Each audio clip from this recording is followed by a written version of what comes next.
आदरणीय वंदे जी, सभी श्रद्धावान शील संपन्न जुड़े हुए उपासक उपासिक की ओर से मैं आपको याचना करता हूँ कि बुद्ध धम्म संघ गुणों से हमें कंपित कर कर भगवान सम्यक संबुद्ध द्वारा उपदेश श्री सद्धम्म की हमें धर्म की देशना दीजिए। साधु साधु साधु। समन्ता चक्रवालेषु अत्रा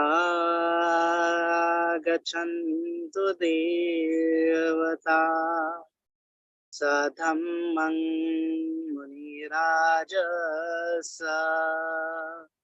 शृण्वन्तु सद्गमोक्खदम्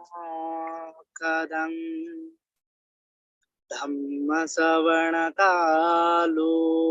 अयं वदन्ता धम्मश्रवणकालो अयं वदन्ता धम्मश्रवणकालो अयं वदन्ताति। नमो तस्स भगवतो अरहतो सम्मा सम्बुद्धस्स। नमो तस्स भगवतो अरहतो सम्मा सम्बुद्धस्स। नमो तस्स भगवतो अरहतो सम्मा सम्बुद्धस्स।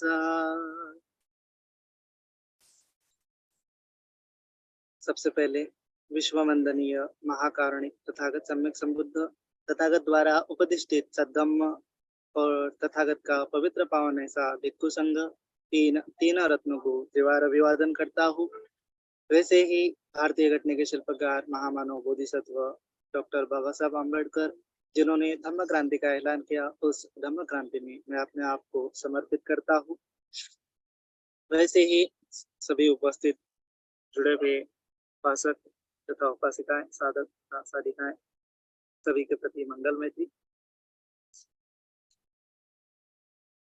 तो आज हम मध्यम निकाय के प्रथम सूत्र जो मूल पर्याय सूत्र है उसका विश्लेषण करेंगे, उसकी चर्चा करेंगे, उसके उपलक्ष्य में बातें करेंगे। तो पाली जो ग्रंथ है उसमें तो सबसे पहले थोड़ा बहुत हम देखें कि पाली में जो कुछ भी समाहित है वो त्रिपिटक ग्रंथ हमारे पास उपलब्ध है। और त्रिपिटक ग्रंथ में तीन जो है, तीन भागों में उसको विभाजित किया है, इसीलिए उसको त्रिपिटक कहा जाता है ना। तो उसमें सबसे पहले जो है विनय पिटक होता है। उसके बाद विनय पिटक में जो देखे जाते हैं कि भिक्षुओं के जो नियम है वह कैसे बने हैं, कौन से नियम है, किस प्रकार से नियमों का पालन किया जाता है, खंडन करने पे किस प्रकार की शिक्षा दी जाती है, इस प्रकार का जो वर्णन है, विवेचन है, वो विनय पिटक में हमें मिलता है। सुत्त पिटक में भगवान बुद्ध के जो मूल उपदेश है, जो देशना है, धम्म देशना है, भगवान बुद्ध की जो धम्म देशना है, जो बड़े बड़े पैमाने पर जो धम्म देशना दी है, बड़े बड़े स्वरूपों में जो धम्म देशना दी है, वह जो है दीघ निकाय में जो है उसका विश्लेषण किया है। सुत्त पिटक में 3 पार्ट पढ़ते हैं, तो उसमें दीघ निकाय एक पार्ट है। उस दीघ निकाय में कुल 34 जो है सुत्ता जो है संग्रहित किए गए। उसके पश्चात जो मध्यम निकाय है, मध्यम निकाय में भी 3 पार्ट किए गए हैं। तो मध्यम निकाय में 1 to 5 मतलब 152 जो सुत्ता है उसको क्या किया है, उसका संकलन किया गया है। तो उसके 3 पार्ट इसलिए पढ़े जाते हैं क्योंकि जो है मतलब 1976 में सबसे पहले त्रिपिटक का देवनागरी में जो क्या ट्रांसक्रिप्टेड किया गया है भारत सरकार और बिहार सरकार के द्वारा। जो त्रिपिटक देवनागरी लिपि में, माने कि जो हिंदी मराठी की जो लिपि है जो हम लिखते हैं, तो वह लिपि जो देवनागरी लिपि है उसमें सबसे पहले त्रिपिटक को क्या किया गया, प्रकाशित किया गया भारत सरकार की ओर से और बिहार सरकार की ओर से। तो उस समय में जो मध्यम निकाय प्रकाशित किया गया, तो मध्यम निकाय के 3 पार्ट पड़ गए। पहले 3 पार्ट में मतलब कि पहले पार्ट में 50 सूत्र लिखे गए हैं, लिए गए हैं, और दूसरे पार्ट में उपरित और 50 सूत्र है और उसके पश्चात जो 52 सूत्र है तीसरे पार्ट में। इस तरह से क्या किया गया है, मध्यम निकाय का 3 भागों में प्रकाशीकरण किया गया है। तो और उसके पश्चात संयुक्त निकाय में 7,762 जो सूत्र है उसका संकलन किया गया है। उसके पश्चात अंगुत्तर निकाय है, जो उसमें अंगुत्तर निकाय में कुल 9,557 सूत्र क्या संकलित किया गया है। तो इसी प्रकार से हम जो है मध्यम निकाय के बारे में देखेंगे, तो मध्यम निकाय में कुल 152 सूत्र है। तो 152 सूत्र में सबसे पहला जो सूत्र है वह है मूल पर्याय सूत्र। तो मूल पर्याय सूत्र जो है छोटा सा सूत्र है, हमें समय की कमतरता होने की वजह से हम जल्दी जल्दी से देखेंगे कि इस सूत्र में क्या है ना। जो मध्यम निकाय का पहला सूत्र है, तो दीर्घ निकाय का सबसे पहला जो सूत्र है, दीर्घ निकाय का पहला सूत्र कौन सा है, तो ब्रह्मजाल सूत्र है। तो ब्रह्मजाल सूत्र का ही जो है हमें सहारा लेना है मूल पर्याय सूत्र को समझने के लिए, है ना। तो मूल पर्याय सूत्र में बेसिकली क्या है कि जो मूल होता है ना, कि किसी चीज का मूल क्या है, आरंभ क्या है, शुरुआत कहाँ है, कैसे है ना। तो मतलब बेसिक चीज क्या है, वह बेसिक चीज क्या है, इसकी जो दृष्टि होती है ना। जैसे हम देखते हैं कि हर एक प्रकार के आजकल संप्रदाय चल रहे हैं, भगवान के समय में भी, बुद्ध के समय में भी अनेकों प्रकार के संप्रदाय होते थे। तो अनेकों प्रकार के संप्रदायों की अनेकों प्रकार की दृष्टियां थी, है ना। अनेक लोग मानते थे कि सृष्टि का सृजन इस वजह से हुआ है, हम जो बने हैं उस वजह से बने हैं, उस तत्व से बने हैं, इस तत्व से बने हैं। तो यह जो मूल था किसी चीज का, मतलब हमारा मूल क्या है, हम किस चीज से बने हैं, हम कौन सी चीज से उत्पन्न हुए हैं, वह जो धारणा होती है, तो उस धारणा की भगवान ने क्या किया है, उस पर टिप्पणी की है। तो मूल पर्याय सूत्र में उस पर थोड़ा सा विवेचन वर्धन किया है। तो वैसे तो ब्रह्मजाल सूत्र में भी भगवान ने बताया है कि जो 62 टाइप्स के संप्रदाय है या फिर दृष्टियां होती है, कि उनका मानना होता है कि हम कौन है ना।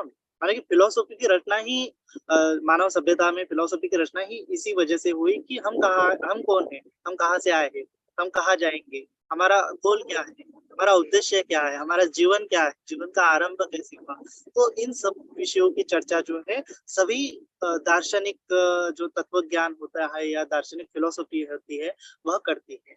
तो साधारण सी बात है कि जिसको जिसको जैसा जैसा समझ में आता है वह अपने हिसाब से समझता है और अपने हिसाब से एक थियरी, एक फिलोसॉफी रचता है।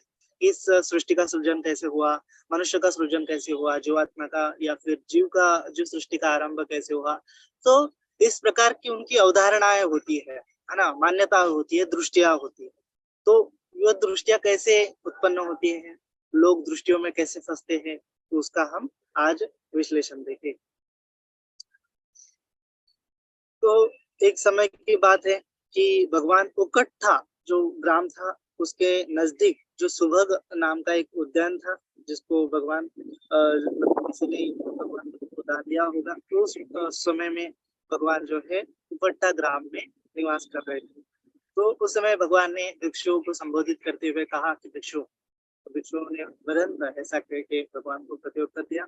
भगवान बोले कि सब धर्मों का जो मूल है, मैं आज उनके बारे में आपको उपदेश देने जा रहा हूँ, तो ध्यान से सुनिए।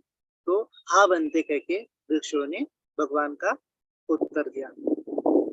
तो सबसे पहले भगवान कहते हैं कि जो अश्रुतवान पृथकजन होते हैं, है ना, जो अश्रुतवान पृथकजन होते हैं, कि माने कि जिन्होंने कुछ सुना नहीं है ना, जो सुतवा असुतवा जो शब्द प्रयोग किया गया है, तो माने कि जो अज्ञानी है ना। आजकल की भाषा में जो कहते हैं ना, अड़ानी होता है कोई, अड़ानी व्यक्ति जो होता है उसको समझ में नहीं आता, कोई भी बातें समझ में नहीं आती। क्यों नहीं समझ में आती, तो उसने किसी भी चीज का ज्ञान संपादन नहीं किया होता है, तो उसको क्या कहते हैं, अड़ानी कहते हैं आजकल की भाषा में।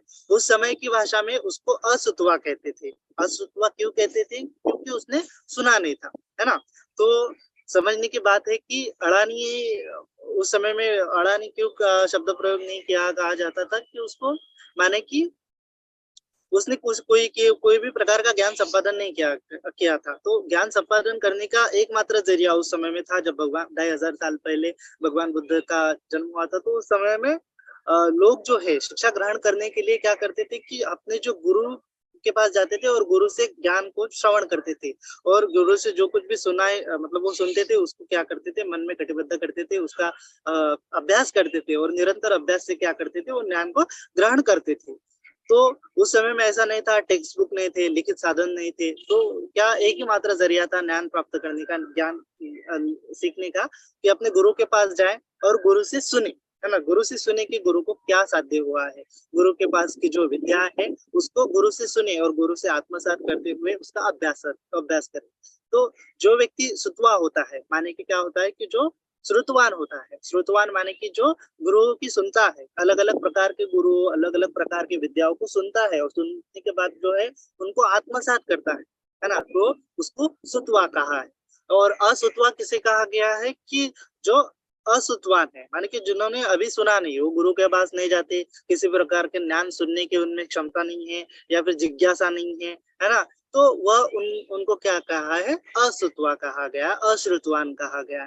तो अश्रुतवान में पृथक जन होते हैं, माने कि पुतुजन कहा है कि अशिक्षित होते हैं, अड़ानी होते हैं, कि उनको समझ नहीं होती कि क्या ग्रहण करना चाहिए क्या नहीं ग्रहण करना चाहिए।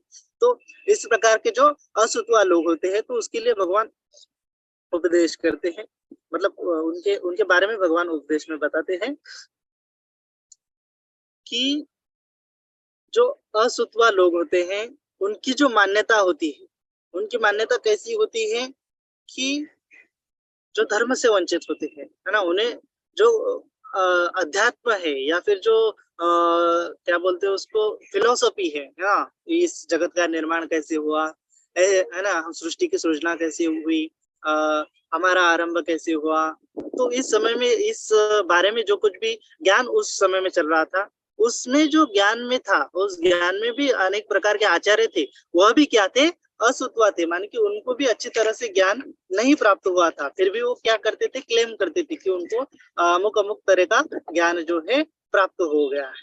तो भगवान ने कहा कि भिक्षु, आर्यों के दर्शन से वंचित, आर्य धर्म से अपरिचित, आर्य धर्म में अविनीत, माने कि जो आर्य धर्म में अभी तक पहुंचे नहीं है, उन्होंने अभी तक आर्य धर्म का साक्षात्कार नहीं किया गया है, तो आर्य धर्म में अविनीत, सत्पुरुषों के दर्शनों से वंचित, सत्पुरुषों के धर्म से अपरिचित, सत्पुरुषों के धर्म से अविनीत, अश्रुतवान माने कि अज्ञानी, पृथक जन माने कि अड़ानी, पृथक को जो पृथ्वी धातु है ना, माने कि जो अड़ानी लोग होते हैं, जिन्होंने सत्पुरुषों का धर्म माने कि जो बुद्ध का धर्म होता है, कि जो कुछ भी कार्य कारण भाव से घटित जो चर्चा विमर्श करने वाला धर्म होता है, जो कुछ भी कारण के साथ इस तत्व की व्याख्या करता है, उस तत्व की व्याख्या करता है, उसको क्या कहा गया है, सत्पुरुषों का धर्म कहा गया है। तो जो जिन्होंने सत्पुरुषों का धर्म धारण नहीं किया, उसका साक्षात्कार नहीं किया, उसका अभ्यास नहीं किया, उसके बारे में सुना भी नहीं है, तो ऐसे लोग क्या होते हैं, जब माने कि वो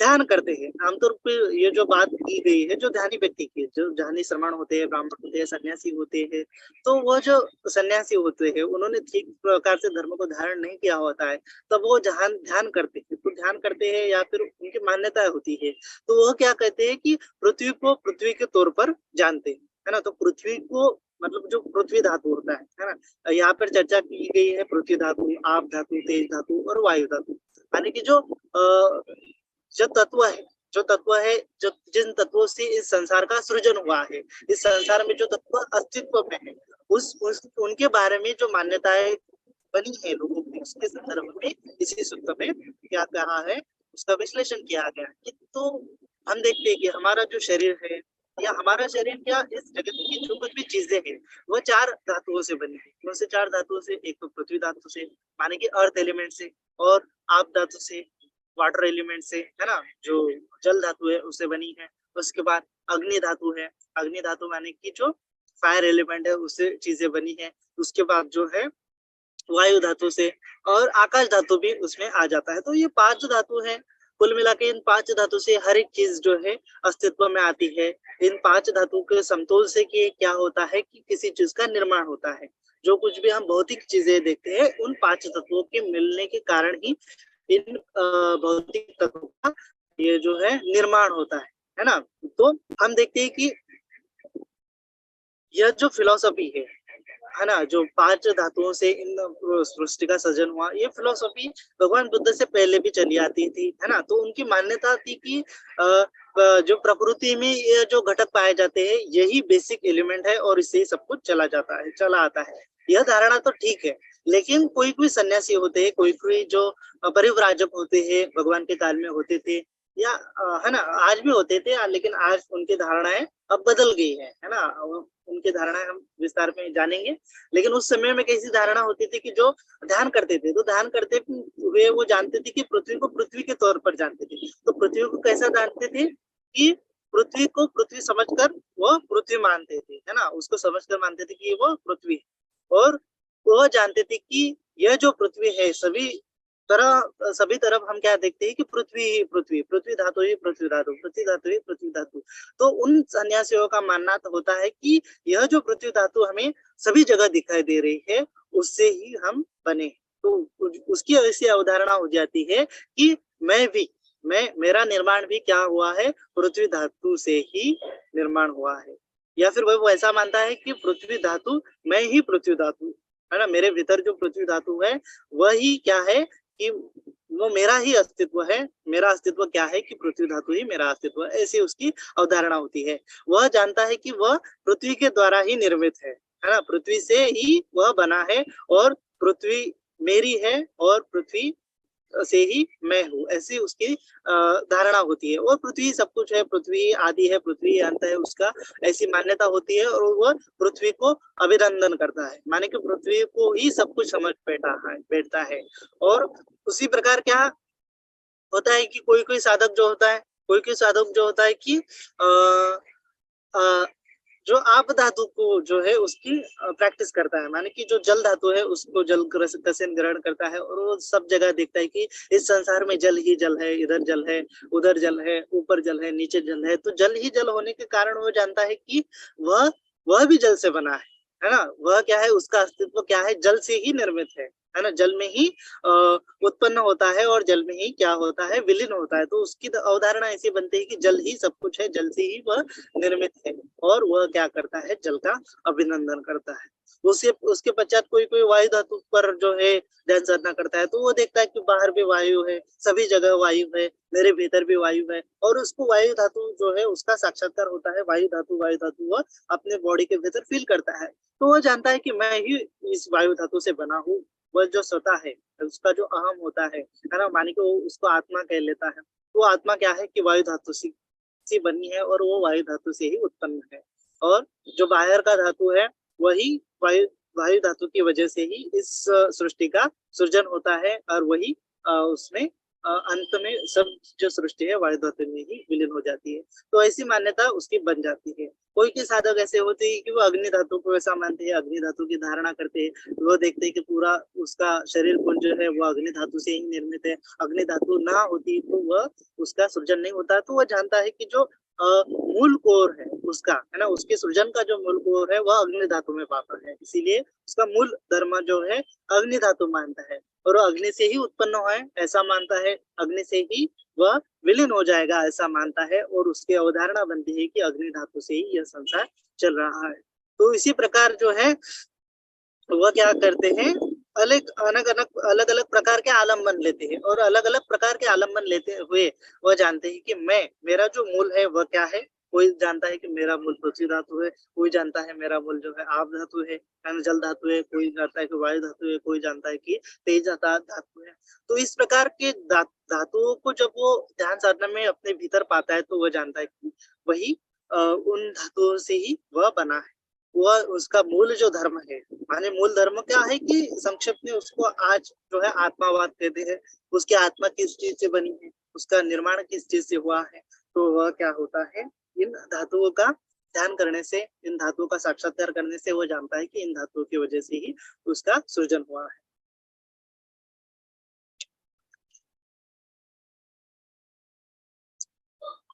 कोई कोई धातु है कोई कोई साधक जो है उससे आगे ध्यान साधना करते हैं। उसके आगे ध्यान साधना करते हुए वह जानते हैं कि जो देवलोक होते हैं, देवलोक को जो क्या होते हैं कि उनको देवलोकों का मतलब जो दिव्य चक्षु उत्पन्न होने की वजह से उनको देवलोक दिखाई देते हैं।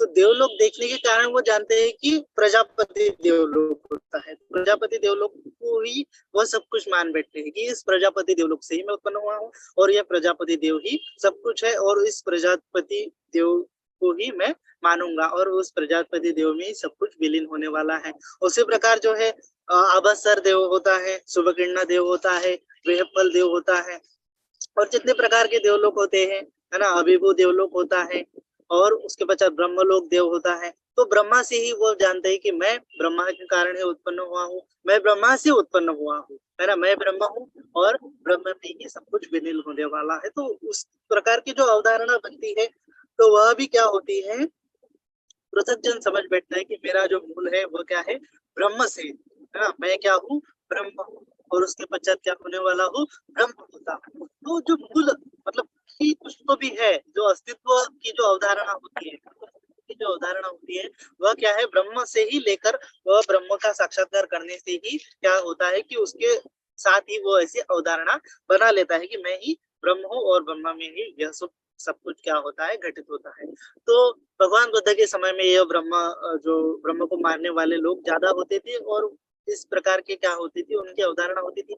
उसके पश्चात जब अलग अलग प्रकार के आयतन में ध्यान करने वाले होते हैं, आकाश अनंत आयतन, विज्ञान अनंत आयतन, नैव संन्यास आयतन और जो है अकिंचन आयतन, यह जो देवलोक होते हैं या फिर आयतन पर ध्यान साधना करने वाले लोग होते हैं, वह क्या मानते हैं कि यही सब कुछ होता है, आकाश अनंत आयतन, विज्ञान अनंत आयतन, अकिंचन आयतन, नैव संन्यास आयतन, यही सब कुछ होता है और इससे ही मैं बना हुआ हूँ, इसमें ही मैं विलीन होने वाला हूँ, यह संसार में इसकी वजह से ही, कुल धर्म की वजह से यह आकाश अनंत आयतन, विज्ञान अनंत आयतन, नैव संन्यास आयतन, अकिंचन आयतन, इसकी वजह से होने से ही क्या होता है, इस संसार का सृजन होता है। तो इसकी अवधारणा ऐसे बनती है।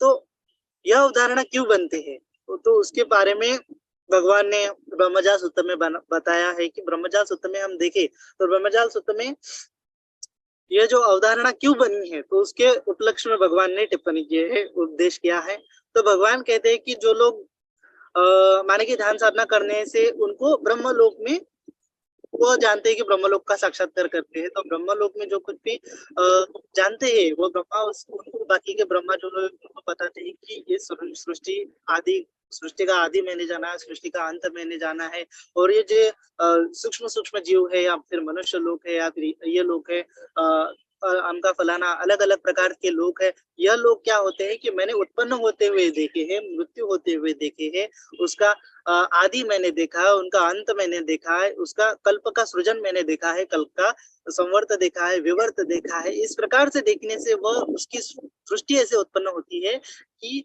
यह ब्रह्मा से ही उत्पन्न होते हैं और ब्रह्मा में ही नष्ट होते हैं, क्योंकि ब्रह्मा ने यह सब कुछ भी देखा है। उसकी वजह से उनकी वैसी दृष्टि उत्पन्न होती है कि यह सब कुछ क्या है, ब्रह्मांड है, ब्रह्मा से ही बना हुआ है, ब्रह्मा में ही विलीन होने वाला है। तो ऐसी उनकी अवधारणा बनी जो बनी होती है। तो उसके पश्चात कोई कोई लोग जो है माने के ध्यान साधना करते हैं, है ना, कोई कोई साधु जो है ध्यान साधना करते हैं, सन्यासी ध्यान साधना करते हैं, वो ध्यान साधना करते हुए उनको पिछले जन्म की स्मृति याद आती है ना, पिछले पब्बे निवास अनुसति का ज्ञान प्राप्त होता है। तो पब्बे निवास अनुसति में वो क्या देखते हैं कि वह अपने पिछले जन्म देखते हैं, तो पिछले जन्म में वो देखते हैं कि वह क्या होते हैं, एखादा देवता होते हैं, है ना, वे फला देवता होते हैं, अवसरा देवता होते हैं, प्रजापति देवता होते हैं, अभेहू देवता होते हैं। तो वह जानते हैं कि उन देवताओं का आयुमान जो होता है कितनी तरी लक्ष्य आयुमान होता है ना, कितनी तरी कितने तो भी असंख्य लाख कल्प तक उनका आयुमान होता है। तो उन आयुमानों में कितनी बार न जाने कितनी बार इस पृथ्वी का संवर्त होता है, विवर्त होता है, पृथ्वी उत्पन्न होती है, नष्ट होती है, कितने बार इस ब्रह्मांड का सृजन होता है, नष्ट होता है। तो वह देवता लोग तो चले आते हैं, तो वह देखते हैं कि मैं जो है यह वेबफला देवता हुआ हूँ या फिर प्रजापति देवता हुआ हूँ या फिर आबसरा देवता हूँ पिछले जन्म में, तो मैंने तो यह सब कुछ भी सृष्टि का सृजन देखा है, कितने जीव उत्पन्न हुए हैं, कितने जीव लाखों करोड़ों साल बीते हैं और कितने जीव न जाने कितने अनगिनत जीव नष्ट हुए हैं, फिर भी मैं कायम हूँ, है ना, फिर भी मैं कायम हूँ।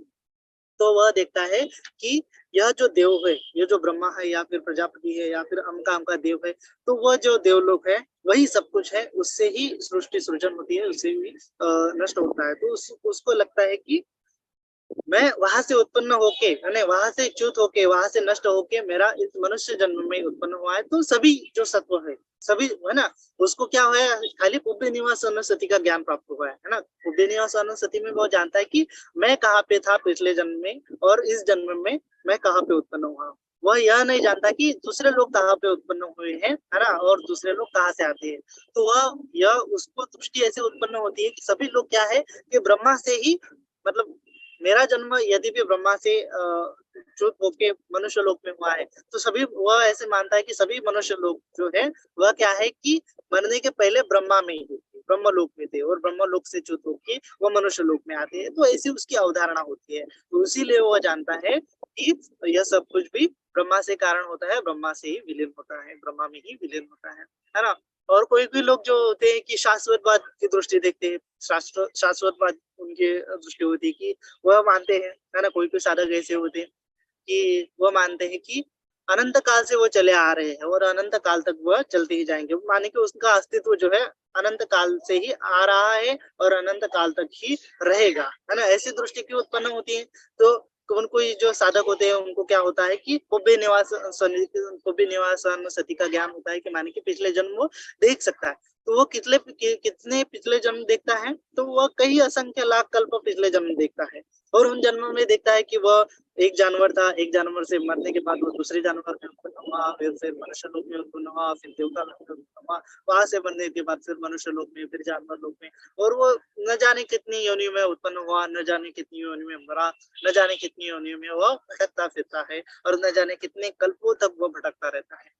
तो वह जानता है, फिर मनुष्य जन्म में आके वो ध्यान साधना करके वो ज्ञान प्राप्त करता है पिछले जन्मों का।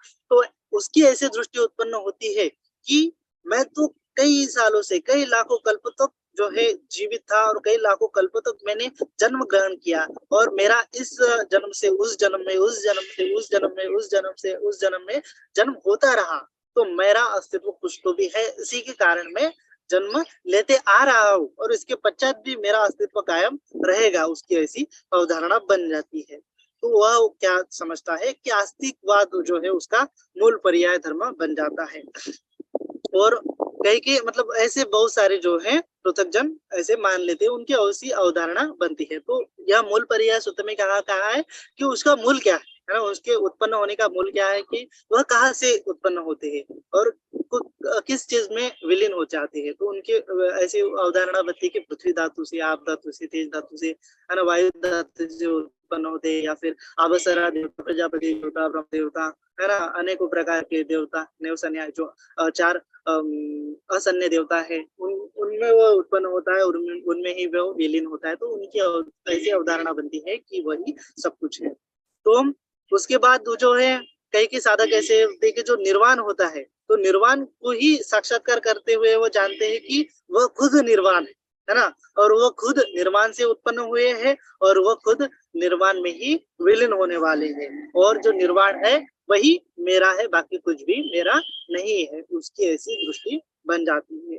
तो और वो फिर निर्वाण में ही आनंद मान ले बैठता है, और उसको उसके कारण उसे जो सत्य है उसका बोध नहीं हो जाता है। ऐसे भगवान कहते हैं कि उसको अभी तक सच्चाई का बोध नहीं हुआ है, सत्य धर्म का अभी तक उसको बोध नहीं हुआ है। तो बुद्ध क्यों कहते हैं कि उसको बोध नहीं हुआ है। तो बुद्ध फिर कहते हैं कि जो सेख्य होते हैं, वो सेख्य लोग जो है दूसरी प्रकार की अवधारणा होती है। तो सेख लोग दूसरे प्रकार की अवधारणा कैसे होती है कि सेख लोग मान के अभी सीख रहे हैं, अभी उन्होंने निर्वाण का साक्षात्कार पूर्ण रीत्या नहीं किया गया है।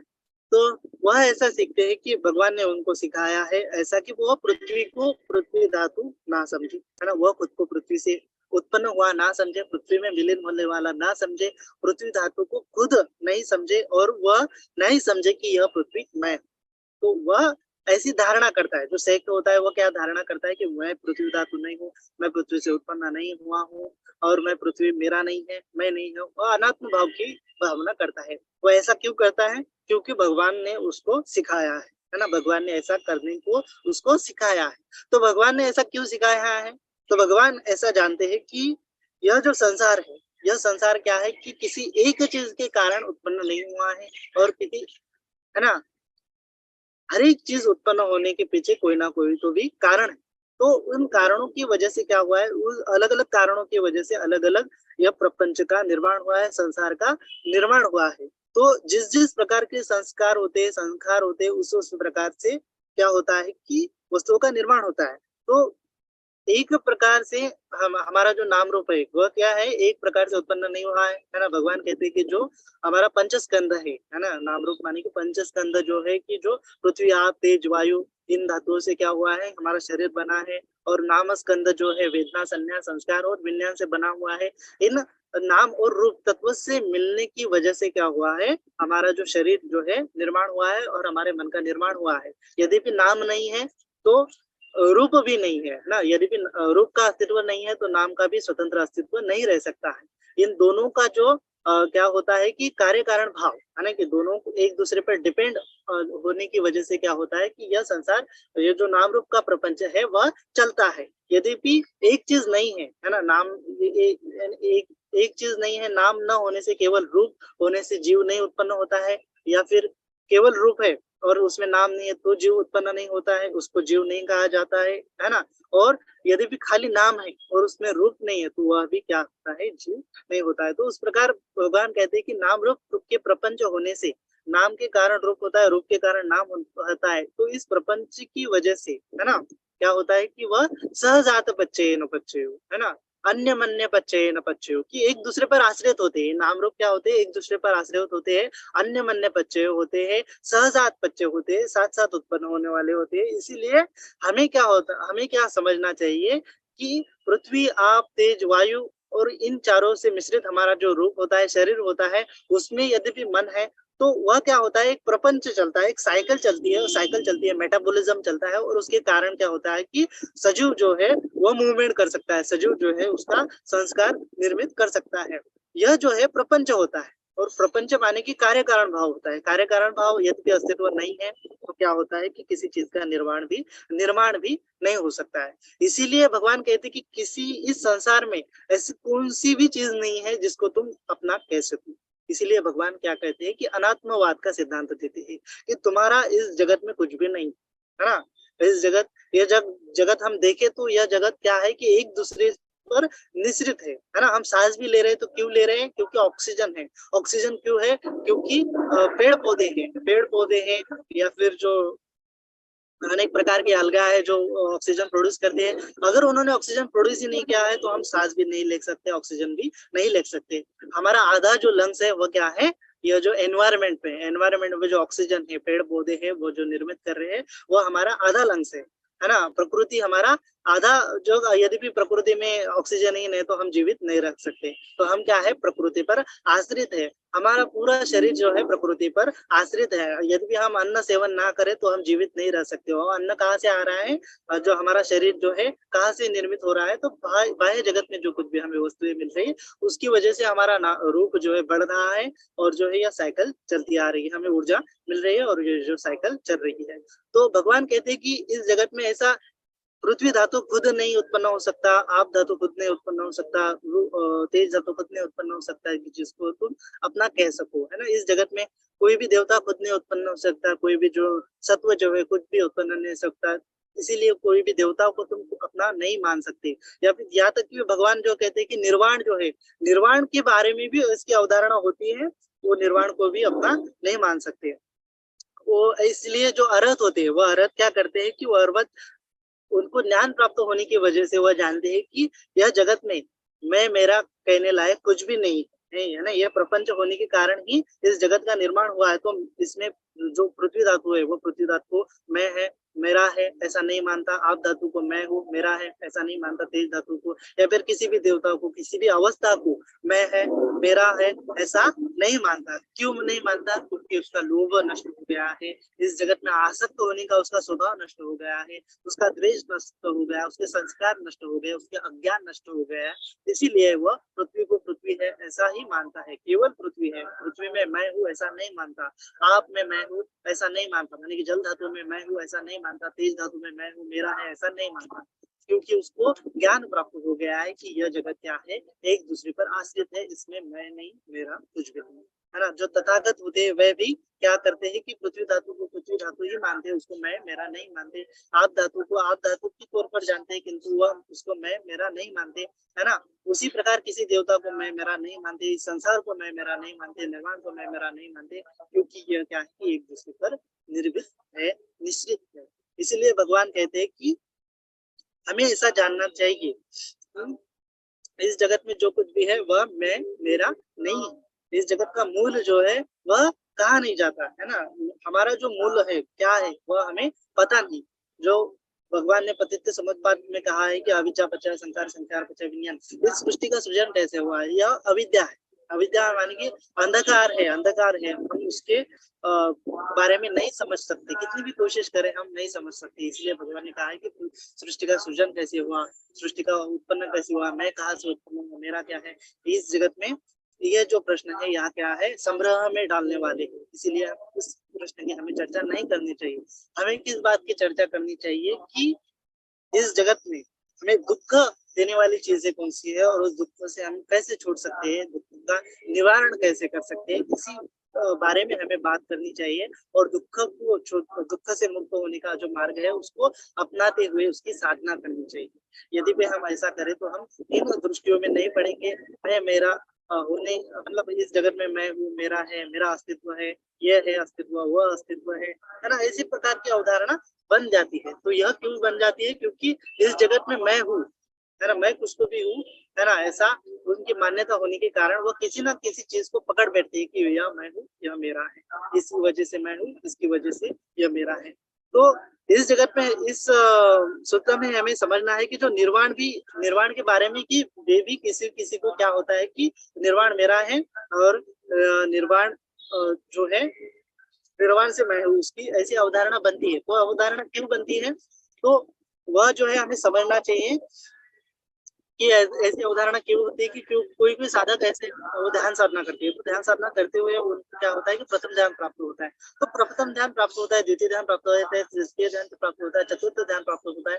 तो चतुर्थ ध्यान में कोई भी वितर्क विचार नहीं होने से तो वह क्या है कि परम जो है आनंद में रहता है, उनका पूरा शरीर जो है सूक्ष्म सूक्ष्म रहता है। तो वह उसको ऐसी अनुभूति होती है कि मैं अभी निर्वाण साध्य कर लिया है।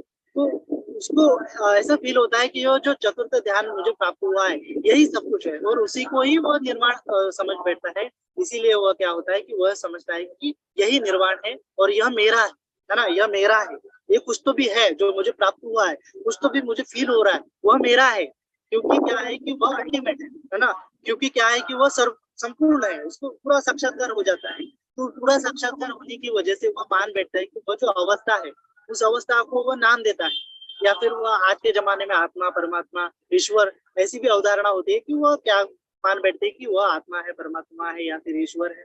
तो वह क्या क्यों मान बैठते हैं कि क्योंकि उनको लगता है कि अभी प्रथम ध्यान, द्वितीय ध्यान, तृतीय ध्यान, चतुर्थ ध्यान उन्होंने प्राप्त कर लिया, और वह पुलकित, उसका आनंद इतना बड़ा होता है, इतना गहन होता है कि वह क्या मान बैठते हैं कि यह कुछ तो भी है, वह क्या है, मेरा है। किसी कारण की वजह से मुझे यह प्राप्त हुआ है, तो वह कारण क्या है, मेरा है ना। तो इसी की वजह से उनको ऐसी दृष्टियां उत्पन्न होती है। किंतु भगवान जो है या अरहत होते हैं, जो सम्यक संबुद्ध होते हैं, वह ऐसा नहीं मानते, क्योंकि उनको पूरी तरह से ज्ञान प्राप्त होता है कि यह जो है प्रतीत समुत्पन्न है ना, किसी चीज की वजह से उत्पन्न है ना। तो कोई प्रत्यय है तो ही क्या होता है, कोई कारण की वजह से ही कोई प्रत्यय होता है, कोई प्रत्यय की वजह से ही कोई कारण होता है। तो इसीलिए हमें कार्य के भाव को जानते हुए इस प्रत्ययों की समझना है, और अनित्य दुख अनात्म का बोध करने में। तो देखिए आज के लिए इतना, सभी का मंगल, सभी का कल्याण, सभी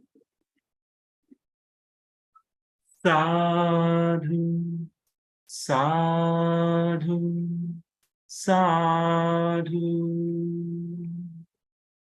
आदरणीय बंदे जी, आपको बहुत बहुत साधुवाद। अभी क्या हम क्वेश्चन आंसर 10 मिनट लेंगे? बादल तो बहुत है ना, बारिश आ रहा है? बारिश नहीं आ रही, खाली हवा छूट रही है। ठीक है, तो फिर हम सेशन वाइंड अप करेंगे। ठीक है, जैसे क्वेश्चन है तो एक आधा ले लेते हैं। ठीक है। तो सभी को विनंती है कि अगर आपको इस टॉपिक में क्वेश्चन है तो आप हैंड राइज कीजिए। हम 2 क्वेश्चन लेंगे और फिर सेशन वाइंड अप करेंगे।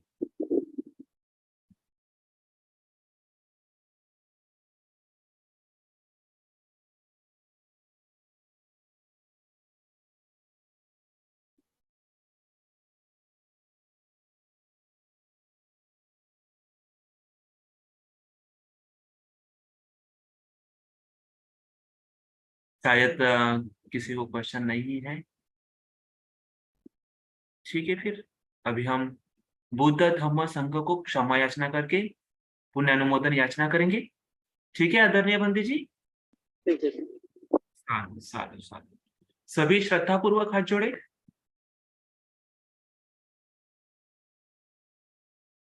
कायेन वाचा चित्तेन पमादेन मया कृतं अच्छयं क्षमामि भन्ते भूरि तथागत।